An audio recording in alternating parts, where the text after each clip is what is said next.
What's up guys, Connor here with Barnes 4-Wheel Drive. Today we're going to walk you through install on our Jeep Gladiator JT skid system. It's going to be an oil pan, a transfer case, and a gas tank skid. We're going to lift the JT up in the air and we're going to walk you through how to install those.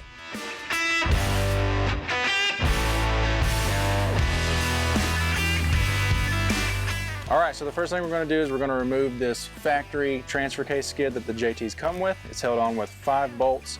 4 of them are an 18mm socket. One of them is an oddball and it's a 13mm socket right here at the gas tank. But we're going to get those pulled off and then we're going to drop this transfer case skid.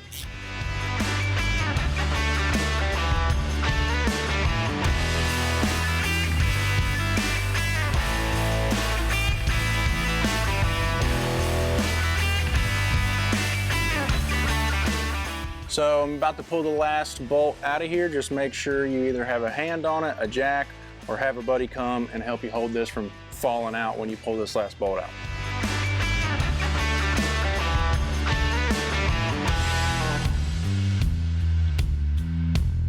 So the last thing we're going to take off is this factory cross member here. If you have a manual, you don't actually have this. This is only on the automatics. It has 3 total bolts, same 18mm socket, 2 in the frame, and then 1 in this cross member here.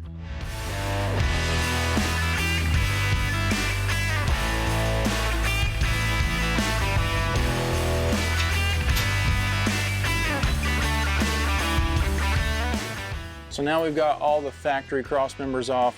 Be sure to keep all the 18mm bolts that you pulled out of there. You're going to reuse those in our skid plate system. But now that we've done that, we can go ahead and start prepping our skids to be put on.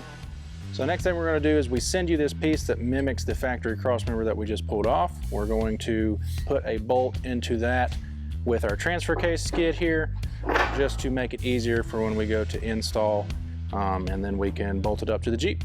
So we send these 1/2-inch bolts with your kit. You're going to take a 1/2-inch bolt and washer, put it through this hole right here. It also is going to go through the hole in your cross member. Then you're going to take another washer, a nylock nut that we send. Going to get that tightened on as far as you can with your fingers. And then you're going to take a 3/4 socket and a 3/4 wrench and just get this nice and snug. So the last thing we've got to do before we can go to installing our skid plates is we're going to pull out these 2 crossmember bolts here. These 2 crossmember bolts are supporting this crossmember. So to get them out, we're going to put either a transmission jack, or in our case, this jack here. We're going to support this cross member. That way we can pull these 2 bolts out easily, and it will support itself as this side isn't supported in the same way. So we're going to pull those out, pull our jack out, and then get our skid plate on, and then support it again with our jack.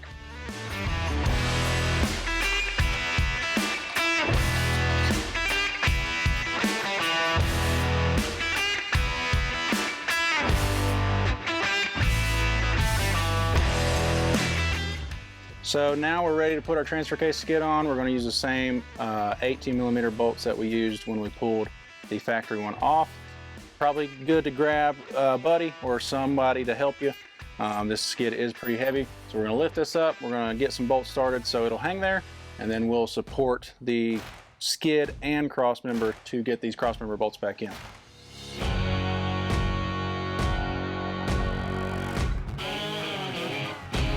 So we send you these bolt head protectors to protect your factory bolts from rocks and stuff.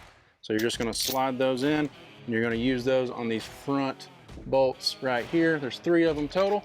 So you'll just put this up in here, and then that way your factory bolt is going to be protected.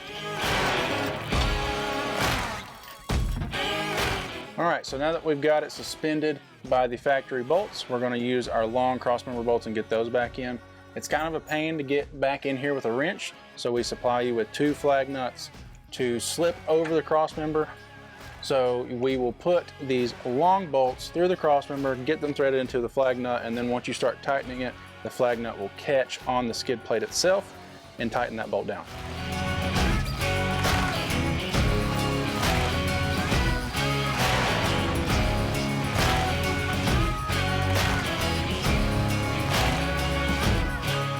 So now that we've got all the bolts in, we're just going to snug them all up, make sure they're good and tight, and then we'll move on to our next skid plate.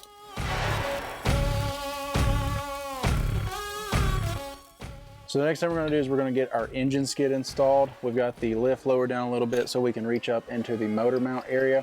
We're going to use these two arms to hang the skid by, and we use factory bolts up in the motor mounts to do so. So we're going to get those installed and get these hanging there.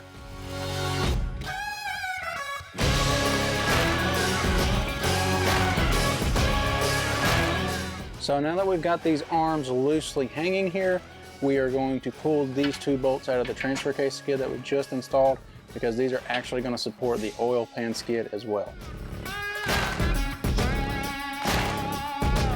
Okay, so now we've got all the bolts pulled. We're ready to put this in place. I'm going to go grab another set of hands again because these skids are heavy and we want to be able to lift it up there safely.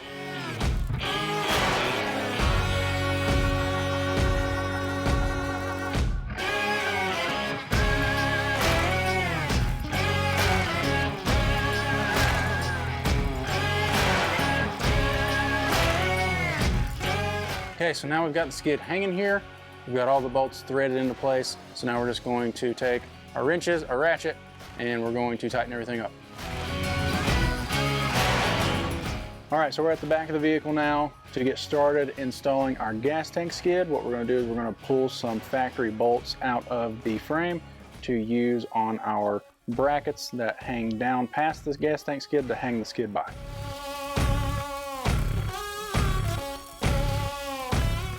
So this one bolt here is a different size. It's actually a 16 millimeter, so it's a little bit easier to get to with an extension. So we'll just use a 16 millimeter just on this bolt right here.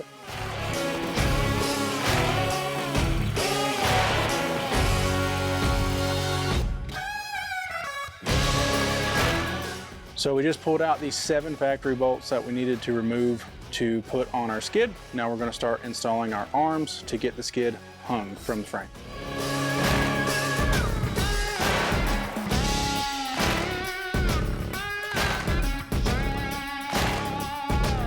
All right, so now we've got all 3 arms hung.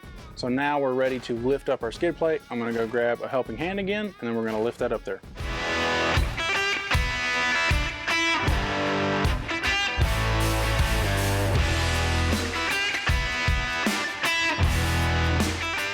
All right, so we've got the skid hanging here with the factory bolts that we pulled out. It's lining up with our arms. This rear arm uses a nut and a bolt.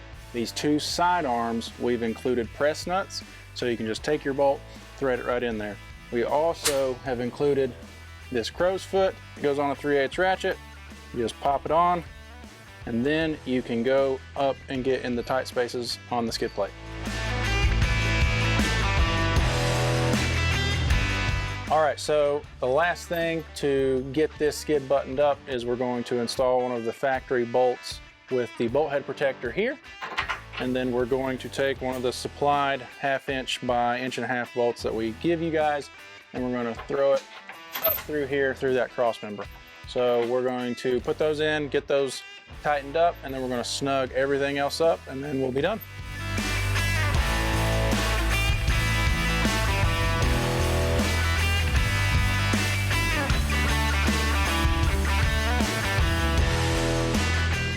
All right, so we've got all the bolts on the gas tank skid tightened up and secure. So that completes our installation of our JT skid plate system.